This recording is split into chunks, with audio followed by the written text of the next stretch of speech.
గద్వాల జిల్లాలో దారుణం చోటు చేసుకుంది. పెళ్లైన నెల రోజులకే నవవరుడు తేజేశ్వర్ హత్యకు గురయ్యాడు. అయితే వివాహేతర సంబంధం కారణంగా అతని భార్య ఐశ్వర్య హత్య చేయించినట్లుగా కూడా పోలీసులు అయితే నిర్ధారించారు.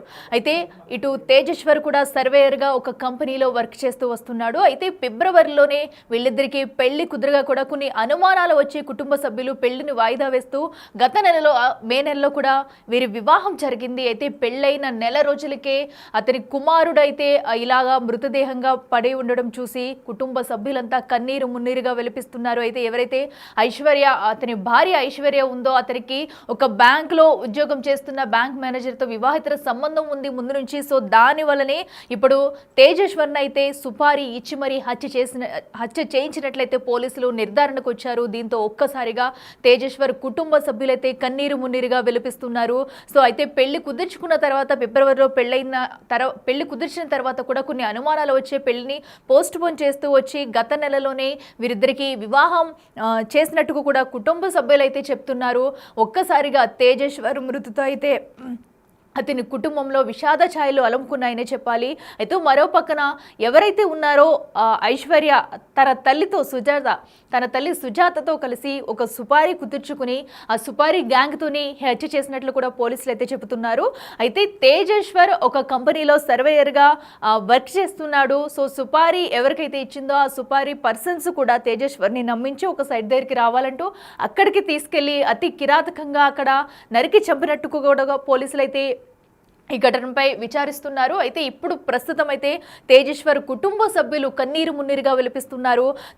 తమ కుమారుణ్ణి హతమార్చిన వారిని కఠినంగా శిక్షించాలంటూ కూడా తన కోడలు ఎవరైతే ఉన్నారో ఐశ్వర్యాన్ని కఠినంగా శిక్షించాలి, సుపారీ ఇచ్చిన వారిని శిక్షించాలంటూ కూడా వారు తేజేశ్వర్ కుటుంబ సభ్యులైతే కన్నీరు మున్నీరుగా వెలిపిస్తున్న ఘటన అయితే మనం చూస్తున్నాము. అయితే పెళ్లైన నెల రోజులకే తమ కుమారుడు చనిపోవడంతో ఆ కుటుంబ సభ్యులు విషాదంలో మునిగిపోయారని చెప్పాలి. సో ఈ సందర్భంగా కూడా వాళ్ళైతే బిగ్ టీవీతో తమ బాధను పంచుకున్నారు. అసలు తమ కోడలు ఎలాంటిది, అసలు ఏం జరిగింది అనేది కూడా తేజేశ్వర్ కుటుంబ సభ్యులు బిగ్ టీవీతో మాట్లాడారు. ఒకసారి వారు ఏమన్నారో చూద్దాం. తేజేశ్వర్ మా తమ్ముడు, నేను వాళ్ళ అన్నను. మా తమ్ముడికి మ్యారేజ్ అని మా ఇంటికి వాళ్ళే వచ్చారు. మ్యారేజ్ అని వచ్చి మ్యారేజ్ సంబంధం అని మా ఇంటికి వచ్చి వాళ్ళ సంబంధం ఖాయం చేసుకొని డిసెంబర్ 28కి ఎంగేజ్మెంట్ చేసుకొని తర్వాత జనవరి 13కు మ్యారేజ్ ఫిక్స్ చేసుకున్నాము. మ్యారేజ్ 13 అన్నాక 5 రోజుల ముందర అమ్మాయి ఇంట్లో నుంచి వెళ్ళిపోయిన తర్వాత అమ్మాయి మా తమ్ముడి గురించి ఒక బ్యాడ్గా ఒక లెటర్ రాసి పెట్టిపోయింది. తర్వాత ఒక లెటర్ రాసి పెట్టిపోయింది. తర్వాత అమ్మాయి మళ్ళీ మా తమ్ముడిని మళ్ళీ మాకు తెలియకుండా, మా ఫ్యామిలీ వాళ్ళకి తెలియకుండా మళ్ళీ మా తమ్మునితో మా టచ్లోకి రావడం, తర్వాత టచ్లోకి వచ్చి మాకెవరికి తెలియకుండా నేను కట్నం డబ్బులు కోసం మా అమ్మ నన్ను టార్చర్ చేస్తుంది, అందుకే నేను ఇంట్లో నుంచి వెళ్ళిపోయినా అని చెప్పి మా తమ్మునికి దగ్గరై అప్పటికే మేము వాళ్ళ ఫ్యామిలీ పెద్ద మనుషుల్ని, మా పెద్ద మనుషుల్ని అందరినీ కూర్చోబెట్టి మేము ఒక అగ్రిమెంట్ కూడా రాసుకున్నాం అన్నమాట. పెళ్ళి పెటాకులు అయ్యింది. తేజ అనే వ్యక్తి ఏ అమ్మాయినైనా చేసుకోవచ్చు, ఈ అమ్మాయి ఏ అబ్బాయినైనా చేసుకోవచ్చు అని చెప్పి మేము అగ్రిమెంట్ కూడా రాసుకోవడం జరిగింది. కానీ వీళ్ళిద్దరూ అగ్రిమెంట్ బ్రేక్ చేసి ఇద్దరు మాట్లాడుకోవడము, ఒకరికొకరు కలుసుకోవడము, తర్వాత వాళ్ళ అమ్మని ఎక్కించుకొని ఊరు మొత్తం తిరగడము, ఈ అమ్మాయిని వాళ్ళ అమ్మను వాళ్ళ ఫ్యామిలీ వాళ్ళను కలవడము, మా తమ్ముడు మాకు తెలియకుండా కర్నూలుకి వెళ్ళడము, రోడ్లపై తిరగడము, ఇట్లా చాలామంది చూసి మాకు ఇన్ఫర్మేషన్ కూడా ఇచ్చేవాళ్ళు. ఏంటి అని గట్టిగా అడగడం, ఓ రోజు ఇంట్లో నిలదీసి అడగడం వల్ల నేను అమ్మాయినే చేసుకుంటా, లేకుంటే నేను పెళ్ళే చేసుకుంటే జీవితాంతం ఇలాగే ఉండిపోతానని చెప్పి మమ్మల్ని రోజుకి ఇంకా నేను చేసుకుంటా, అమ్మాయినే చేసుకుంటా లేకుంటే లేదు అని చెప్పడము స్టార్ట్ చేసాను. ఎప్పుడైతే పెళ్ళికి 5 రోజుల ముందర అమ్మాయి వెళ్ళిపోయిందో మేము కూడా ఎంక్వైరీ చేయడం స్టార్ట్ చేసాం అనమాట. అమ్మాయి ఫ్యామిలీ గురించి ఎంక్వైరీ చేసే కొద్దీ మాకు కొన్ని కొత్త నిజాలు తెలుస్తున్నాయి. అమ్మాయికి ఇట్లా ఎఫ్ఐఆర్లు ఉన్నాయని వాళ్ళతో వెళ్ళిపోయిందని మాకు తెలిసినాయి. అదే విషయం మా తమ్మునికి కన్వే చేస్తే మా తమ్ముడు వినలేదు. ఆ విషయాలన్నీ తీసుకుపోయి కూడా వాళ్ళ ఫ్యామిలీ వాళ్ళకు షేర్ చేసి మా ఫ్యామిలీ వాళ్ళ ఫ్యామిలీకి మా తమ్ముని మా నుంచి దూరం చేసి పోయిన నెల మే 18న బీచ్పల్లిలో మ్యారేజ్ చేసుకున్నారు ఇద్దరు. అయితే మా కుటుంబీకులు ఎవరు సహాయం చేయలేరు, సహకరించలేదు. పాప వాళ్ళ అమ్మ, ఆ పాప వాళ్ళ అమ్మాయి వాళ్ళ అమ్మ, అమ్మాయి వాళ్ళ మామయ్య, తర్వాత అమ్మాయి వాళ్ళ బంధువులు అందరూ కలిసి ఆ రోజు మ్యారేజ్ జరిపించడం జరిగింది. ఈ పెళ్ళి అయితే మేము వ్యతిరేకించడం జరిగింది. కాకపోతే చుట్టుపక్కల వాళ్ళు కూడా మీ ఇంట్లో జరిగే ఫస్ట్ పెయిన్ మ్యారేజ్ కాబట్టి అని చెప్పి మా మదర్ని ఫాదర్ని బలవంతంగా తీసుకుపోయి పెళ్ళిలో అక్షింతలు వేయించడం జరిగింది. తర్వాత అమ్మాయి ఇంటికి రావడము, తర్వాత ఆ అమ్మాయి గురించి పూర్తిగా తెలుసుకున్న నేను ఆ మ్యారేజ్ను వ్యతిరేకిస్తూనే వస్తున్నాను. వ్యతిరేకిస్తూనే ఉన్నాను. తర్వాత నేను ఇంటి నుంచి వెళ్ళిపోవడం జరిగింది, వేరే దగ్గర రూమ్ తీసుకొని ఉండడం జరిగింది. తర్వాత ఇంటికి కూడా ఫోన్ చేసి చెప్పాను, ఏ రోజైతే ఆ అమ్మాయి తమ్ముడిని మిమ్మల్ని మంచిగా చూసుకుంటుంది అని నమ్మకం వచ్చిన రోజు నేను మన ఇంటికి వస్తానమ్మా అని చెప్పాను. కాకపోతే అంతలోనే ఈ అమ్మాయి ఈ దారుణానికి ఒడిగట్టింది. నాకు వాళ్ళ మామయ్య, తర్వాత వాళ్ళ అమ్మ, తర్వాత ఆ అమ్మాయి, తర్వాత వాళ్ళ బంధువులు అందరూ కలిసి ఇంత కుట్ర పన్నింది. ఇలాంటి రోజున అసలు అనుకోలేదు మేమంతా. జస్ట్ ఒక నెల క్రితమే వాళ్ళిద్దరికి మ్యారేజ్ అయింది. ఇద్దరు ఇష్టపడి పెళ్ళి చేసుకున్నారు. అసలు గత 5 రోజుల నుంచి వాడు 17వ తారీఖు రోజు వాడు మిస్ అయిపోయినాడు. పోయి మేమంతా పోలీస్ కంప్లైంట్ ఇచ్చినాం. ఆల్రెడీ ఇచ్చిన రోజు నుంచి మేమంతా అనుమానం వ్యక్తం చేస్తూనే ఉన్నాం. అసలు ఈ అమ్మాయి మీదనే, పెళ్లి చేసుకున్న అమ్మాయి మీదనే, ఈ అమ్మాయికి కొన్ని ఇల్లీగల్ అఫైర్స్ ఉన్నాయని మాకు ఈ మధ్య తెలిసింది.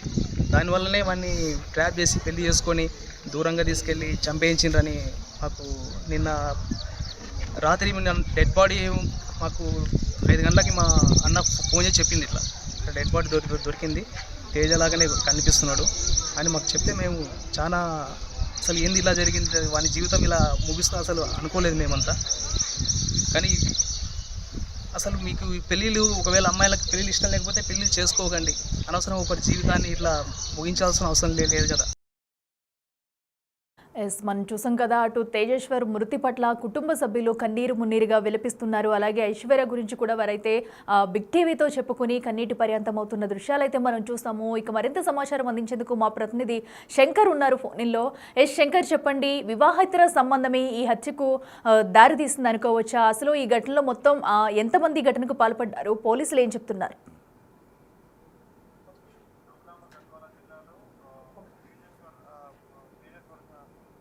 మృతి పూర్తి స్థాయిలో హాట్ టాపిక్ గా మారినటువంటి సిచ్యువేషన్. ఎందుకంటే అతను ఈ నెల 16వ తేదీ నుంచి కూడా కనిపించకుండా పోయాడు. దాదాపు 6 రోజుల తర్వాత ఈ రోజు కర్నూలు పాణ్యం సమీపంలో కూడా శవం కనిపించాడు. ఈ నేపథ్యంలోనే 6 రోజులు కనిపించకుండా పోయిన రోజు నుంచి పూర్తి స్థాయిలో అతని కుటుంబ సభ్యులు అయితే పోలీసులకు ఫిర్యాదు చేశారు. తేజేశ్వర్ దృశ్యమయ్యాడు, దానికి సంబంధించి కొంతమంది మీద తమకు అనుమానం ఉన్నట్టు కూడా వాళ్ళు ఫిర్యాదులో పేర్కొన్నటువంటి సిచ్యువేషన్ కనిపించింది. దీనిపైన పోలీసులు పూర్తి స్థాయిలో విచారణ చేపట్టారు. మొత్తంగా తేజేశ్వర్ ఎవరెవరితో మాట్లాడాడు, ఆ రోజు ఎవరితో కలిసి తిరిగాడు, తేజేశ్వర్ కు సంబంధించి పూర్తి కదలికలకు సంబంధించినటువంటి అప్డేట్ పైన కూడా వాళ్ళు దృష్టి సారించారు. ఏదేమైనప్పటికీ 6 రోజులు కలిసి కూడా పూర్తిగా ఆయనకు సంబంధించినటువంటి సమాచారం లభ్యం కాకపోవడం, తిరిగి ఈ రోజు పాణ్యం సమీపంలో కర్నూలు దగ్గర ఒక మృతదేహం లభ్యం కావడంతో ఒక్కసారిగా వారి కుటుంబ సభ్యులంతా కూడా కన్నీరు మున్నీరు అవుతున్నటువంటి సిచ్యువేషన్ ను మనం క్లియర్ కట్ చూడవచ్చు. ముఖ్యంగా దాదాపు జూన్ 17వ తేదీన మధ్యాహ్నం నుండి కనిపించకుండా పోయాడు, తిరిగి ఈ రోజు శివమై కనిపించాడు. దీనికి సంబంధించి తేజేశ్వర్ కు కర్నూలుకు సంబంధించినటువంటి ఐశ్వర్యతో కలిసి ఈ నెల మే నెలలో కూడా పెద్ద సంబంధం కుదిర్చినటువంటి సిచ్యువేషన్. నిశ్చితార్థమైన కొద్ది రోజులకే వారిద్దరి మధ్య వివాదాలు నెలకొన్నాయి. అయినా కొద్ది రోజులకు మాటలు కలపడంతో, పెద్ద మనసులు కలగజేసుకోవడంతో కూడా ఈ వివాదాలను సద్దుమణివి చేస్తూ ఈ నెల 17న, అంటే గత నెల 17వ తేదీన కూడా బీచ్పల్లి పుణ్యక్షేత్రంలో కూడా వారికి పెళ్లి చేయడం జరిగింది. మొత్తంగా అటు బంధువులు, ఇటు తల్లిదండ్రుల సమక్షంలో కూడా వివాహం చేసుకున్న అనంతరం ఐశ్వర్యకు పెళ్లికి ముందే వేరే వారితో సాన్నిహిత్యం ఉంది అంటూ కూడా ఆ అబ్బాయికి తెలిపినట్టుగా తెలుస్తోంది దీంట్లో. కానీ పూర్తి సమాచారం అయితే దీనికి సంబంధించి ఇంకా రావాల్సి ఉంది. మొత్తంగా పూర్తి స్థాయిలో పోలీసులు అయితే దీని మీద ఆరా తీస్తున్నారు. వివాహేతర సంబంధమే దీనికి కారణమా, లేదంటే మరి ఇతర కారణాలు ఏమైనా ఉన్నాయా అనే యాంగిల్లో కూడా పూర్తి స్థాయిలో పోలీసులు విచారణ చేపడుతున్నారు. ఒకవైపు కర్నూలు పోలీసులు, మరోవైపు గద్వాల జిల్లా పోలీసులు కూడా దీని మీద ప్రత్యేకమైనటువంటి దృష్టి సారించారు. ఇక తేజేశ్వర్ లైసెన్సుకు సంబంధించినటువంటి సర్వేయర్ కావడంతో అతనిని భూమిని కొల్చడానికి, అంటే భూమిని సర్వే చేయడానికి తీసుకువెళ్లి అక్కడ పెళ్లి కూతురుకు సంబంధించినటువంటి బంధువులే హత్య చేశారని చెప్పి కూడా ఒకవైపు తేజేశ్వర్ కుటుంబ సభ్యులైతే పూర్తి స్థాయిలో ఆరోపణ చేస్తున్నటువంటి పరిస్థితి కనిపిస్తుంది. ఇక ముఖ్యంగా దీంట్లో ఒక కర్నూలుకు చెందినటువంటి ఒక ప్రభుత్వ ఉద్యోగి, బ్యాంక్ లో పనిచేస్తున్నటువంటి ఉద్యోగి ఉన్నట్టుగా తెలుస్తుంది. పెళ్లి కూతురుకు సంబంధించినటువంటి తల్లితో ఆ బ్యాంకు ఉద్యోగికి వివాహేతర సంబంధం ఉంది. దీంతోనే ఈ వివాదం నెలకొనడంతో పాటు పూర్తి స్థాయిలో తేజేశ్వర్ పై కక్ష పెంచుకొని తేజేశ్వర్ ను చంపేశారంటూ కూడా కుటుంబ సభ్యులైతే ఆవేదన వ్యక్తం చేస్తున్నారు. దీనికి సంబంధించి ముఖ్యంగా చిన్న ఏజ్ కావడం, అదే విధంగా కుటుంబం ఆసరగా ఉండాల్సినటువంటి ఇలాంటి సమయంలో తేజేశ్వర్ చనిపోయిందనే వార్త ఒక్కసారిగా ఆ కుటుంబంలో పూర్తి స్థాయిలో విషాదం నింపిందనే చెప్పవచ్చు. మొత్తంగా ఈ వ్యవహారాన్ని అంతా కూడా పోలీసులు అయితే క్షుణ్ణంగా పరిశీలిస్తున్నారు. తేజేశ్వర్ హత్యకు గల కారణాలేంటి, దీనికి వివాహేతర సంబంధాలు ఏమైనా కారణాలు ఉన్నాయా, ఈ యాంగిల్లో ఎవరైతే తేజేశ్వర్ కుటుంబ సభ్యులు చెబుతున్నటువంటి యాంగిల్లో కూడా పోలీసులు అయితే పూర్తి స్థాయి సమాచారాన్ని సేకరిస్తున్నారు. మాత్రం పెళ్ళైనటువంటి అయితే ఇప్పుడు ఎవరైతే అటు ఐశ్వర్య నుంచి ఏమన్నా సమాచారం రాబట్టారా, అలాగే అతని తల్లి సుజాత కూడా దీనిలో కీలక పాత్ర పోషించినట్టయితే తెలుస్తుంది. అటు ఐశ్వర్య నుంచి కానీ అతని తల్లి వద్ద నుంచి కానీ ఇప్పటి వరకు పోలీసులు ఎలాంటి సమాచారం రాబట్టారు? ఇప్పటికే ఎప్పుడైతే గద్వాల జిల్లాలో ఈ కేసు నమోదు చేశారో దానికి సంబంధించి గద్వాల డిఎస్పీ మొగలయ్య కావచ్చు, మరోవైపు దీని మీద పోలీసులంతా కూడా పూర్తి స్థాయిలో దృష్టి సారించారు. ఎందుకంటే పెళ్లి జరిగి ఎక్కువ రోజులు కాలేదు, పెళ్లి జరిగిన ఒక 2-3 నెలల వ్యవధిలోనే ఈ ఘటన చోటు చేసుకోవడంతో ఒక్కసారిగా కుటుంబం అంతా కూడా ఓ దుఃఖ సాగరంలో మునిగిపోయినటువంటి సిచ్యువేషన్. ఇప్పటికైతే ప్రధానంగా కుటుంబ సభ్యుల ఆరోపణలో మాత్రం ప్రధానంగా పెళ్లి కూతురు ఐశ్వర్య మరియు ఆ ఐశ్వర్య తల్లి ప్రధాన ప్రమేయంగా ఉంది.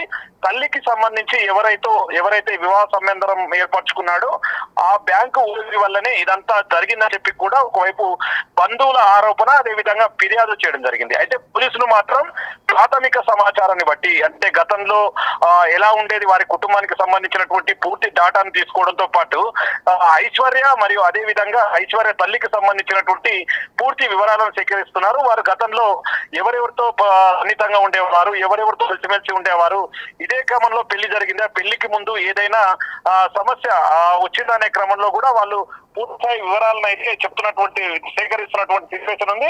ఇక మేజర్ గా పెళ్లికి ముందు అమ్మాయికి వేరే వాళ్ళతో సంబంధం ఉంది, కానీ పెళ్లి చేసుకున్న తర్వాత అలాంటివి ఏమీ జరగవు అని చెప్పి అవతల నుండి కుటుంబ సభ్యులు హామీ ఇచ్చిన తర్వాతనే ఇదంతా పెళ్లికి అతను పూనుకున్నాడు. కాబట్టి ఇది తిరిగి రిపీట్ కావడంతోనే తమ కొడుకును పూర్తి స్థాయిలో పథకం ప్రకారమే హత్య చేశారని చెప్పి కూడా కుటుంబ సభ్యులు ఆరోపిస్తున్నారు. ఏది ఏమైనప్పటికీ పెళ్ళై కొన్ని రోజులు కాకముందే సంతోషంగా గడవాల్సినటువంటి వారి జీవితం, అదే విధంగా కుటుంబానికి ఆసరాగా ఉండి ఆ కుటుంబ పోషణను చూసుకోవాల్సినటువంటి చేతికి వచ్చినటువంటి కొడుకు చనిపోవడంతో కుటుంబ సభ్యులు ఆగ్రహం వ్యక్తం చేస్తున్నారు. మరోవైపు పోలీసులు మాత్రం దీన్ని చాలా సీరియస్ గా తీసుకోవడంతో పాటు త్వరితగతిన కేసును ఛేదిస్తాము, ఈ హత్యకు సంబంధించి ప్రధాన నిందితులు ఎవరైనా ఉంటే వారిని వెంటనే వారిని పూర్తి స్థాయిలో వారి మీద కేసు నమోదు చేసి రిమాండ్ కు తరలించేందుకు కూడా ముందుకు వెళ్తామని చెప్తున్నటువంటి సిచ్యువేషన్ అయితే కనిపిస్తుంది. ఏదేమైనప్పటికీ అంటే తరచూ గొడవలు, అదే విధంగా వివాహేతర సంబంధాల వల్ల చాలా జంటలు ఇదే విధంగా చాలా చోట్ల పెళ్లిళ్లు జరిగిన సంవత్సరం గడవక ముందే ఇట్లాంటి ఘటనలు చోటు చేసుకోవడంతో ఒక్కసారిగా ఆయా కుటుంబ సభ్యులు కూడా ఆందోళన వ్యక్తం చేస్తున్నటువంటి పరిస్థితి అయితే కనిపిస్తుంది. Right Shankar, thank you. So ఏదైతే అటు నవవరుడు తేజేశ్వర్ మృతితో కూడా అటు గద్వాల పట్టణంలో అయితే విషాద ఛాయలు అలుముకున్నాయనే చెప్పాలి. అయితే పెళ్ళైన నెల రోజులకే తమ కుమారుడు మృతి చెందడం పట్ల కుటుంబ సభ్యులు కన్నీరు మున్నీరుగా విలపిస్తున్నారు. తమకు న్యాయం చేయాలంటూ ఎవరైతే ఈ ఘటనకి పాల్పడ్డారో వారిని కఠినంగా శిక్షించాలంటూ కూడా వారి కుటుంబ సభ్యులైతే కోరుతున్నారు. మరో పక్కన పోలీసులు ఈ ఘటనకు సంబంధించి అన్ని కోణాల్లో దర్యాప్తు చేస్తున్నారు. అయితే వివాహితర సంబంధమే దీనికి ప్రధాన కారణమా, లేదంటే ఇంకేదైనా రీజన్ ఉందా అనే కోణంలో పోలీసులు అయితే అటు నిందితులు అందరినీ కూడా ఈ కేసులో కేసులో తమ ఆధీనంలోకి తీసుకుని విచారిస్తున్నారు. మరో పక్కనైతే సుపారీ తీసుకున్న వాళ్ళని పరారీలో ఉండడంతో వాళ్ళ కోసం గాలింపు చర్యలు చేపట్టారు. అయితే ఇప్పటికే అటు ఐశ్వర్య అలాగే ఐశ్వర్య తల్లి సుజాతను కూడా విచారించే పనిలో పోలీసులు అయితే ఉన్నారు. ఇక బ్యాంక్ మేనేజర్ ఎవరైతే ఉన్నారో అతన్ని కూడా పోలీసులు అదుపులోకి తీసుకున్నారు. ఇక సుపారీ ఇచ్చిన వాళ్ళని తమ అదుపులోకి తీసుకుని విచారిస్తే కనుక ఈ కేసు అయితే ఒక కొలిక్కి వచ్చే అవకాశం కనిపిస్తుందంటూ పోలీసులు అయితే చెబుతున్నారు. అయితే ఇప్పుడు ప్రస్తుతం తమ కుటుంబ సభ్యులైతే తేజేశ్వర్ కుటుంబ సభ్యులు మాకు న్యాయం చేయండి అంటూ కూడా బోర్న విలిపిస్తున్న పరిస్థితి మనం చూస్తున్నాం.